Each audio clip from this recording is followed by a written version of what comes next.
আগে স্লোগান শুনতে একটা ভয় লাগতো, আর এখন স্লোগান শুনতে খুব ভালো লাগে।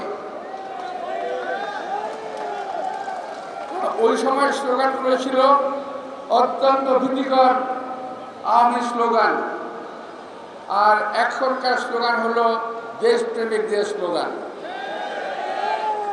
প্রিয় ভাইরা, আমি বেশি কথা বলবো না, এরপর আমার প্রসঙ্গের পরে বক্তা আছেন।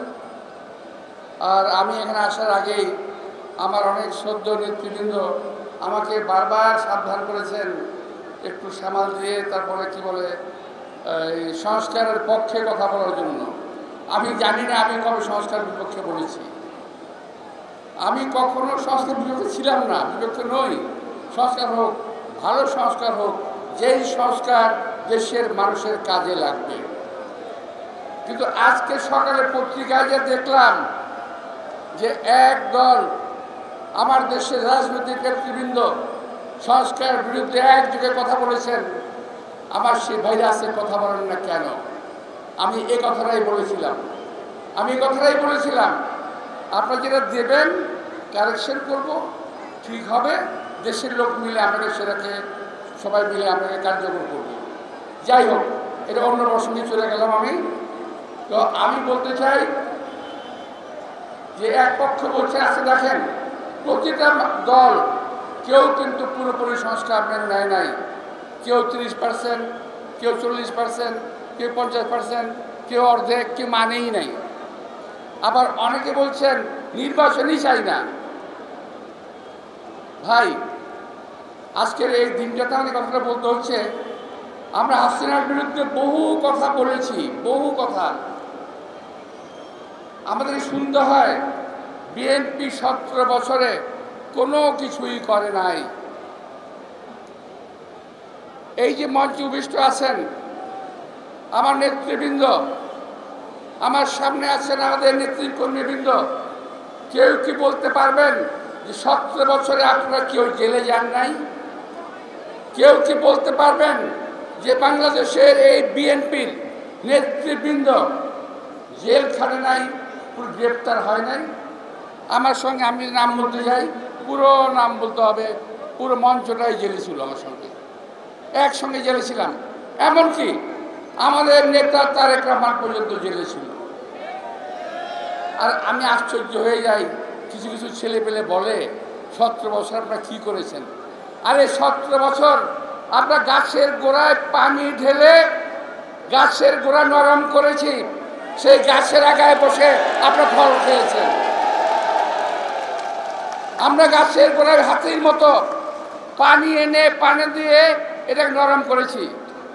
2 দিনেই হাসিনার পতন হয়ে যায় নাই।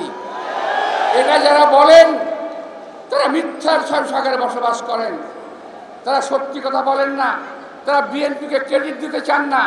কিন্তু বিএনপিকে দেশের জনগণ ভালোবাসে।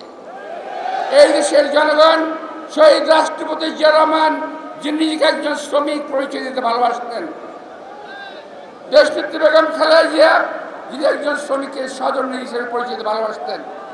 আমাদের নেতা তারেক রহমান বলেছেন, উন্নয়নের কারিগর শ্রমজীবী মানুষের ভাগ্য উন্নয়ন আমার লক্ষ্য। সুতরাং এই দেশের মানুষ এই পরিবারকে ভালোবাসে, এই পরিবার ছাড়া অন্য কারো প্রতি তাদের আস্থা খুব কম আছে। তাই প্রিয় ভাইয়েরা, আমি আর বেশি লম্বা করতে চাই না। আমি শুধু একটি কথা বলবো, ক্রেডিট নিতে যাবেন না, একা একা ক্রেডিট নিতে গিয়ে দেশটাকে ধ্বংস করবেন না। আমরা চাই সামনে বিএনপি, সামনে কিন্তু দলের না, শুধু দেশের দুর্দিন কিন্তু খুব মারাত্মকভাবে গিয়ে আসছে।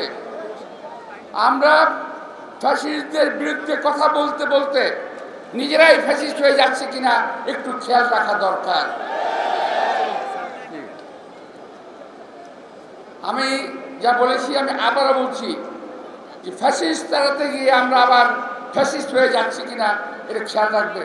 আমরা বলতে কিন্তু বিএনপি কথা বলি নাই, সবার কথা বলছি আমি। এক একজন এক এক কথা বলছে, কেউ কারো কথা মানছে না। এই অনৈক্য দেশটাকে শেষ করে দেবে।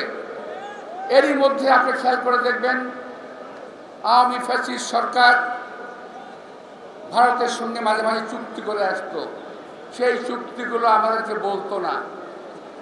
এখন সকালবেলা বলেন উপদেষ্টা সাহেব একটা চুক্তি হয়েছে, কোথায়? মানবিক করিডোর দেওয়ার জন্য চুক্তি করতে চান, কিন্তু 7টি শর্ত বলা যাবে না। কেন ভাই? আমরা কি ভাইসা আসছি নাকি বাংলাদেশে? আপনারা বলবেন আমরা শুনবো? এটা হবে না। বাংলাদেশে এক সময় রক্ত গঙ্গা বইবে এমন করা অবস্থা আপনারা তৈরি করবেন, এটা বাংলাদেশের লোক সহ্য করবে না। এটা কার রাজত্বে আমরা বসবাস করি না, আগেও বলেছি, আজকেও বলছি। এটা জনগণের কথার বাইরে কিছুই হবে না। আমরা দেখেছি এই মানবিক করিডোর দিতে গিয়ে পৃথিবীর বহু দেশ ধ্বংসের মুখোমুখি, এখনো সেখানে যুদ্ধ চলছে।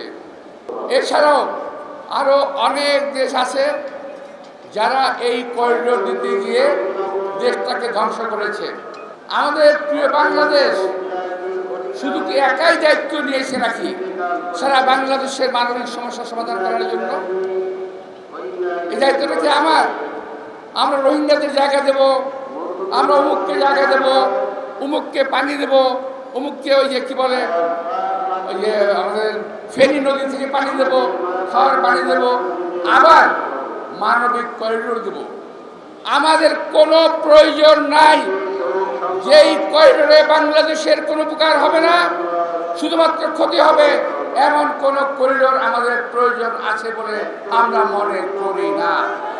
সুতরাং প্রিয় ভাইরা, দেশের জনগণকে পাশ কাটিয়ে, রাজনৈতিক দলগুলোকে পাশ কাটিয়ে কেউ যদি কোনো কিছু করতে চান, তার বিরুদ্ধে প্রতিরোধ হবে, এটা আপনার মাথায় রাখবেন।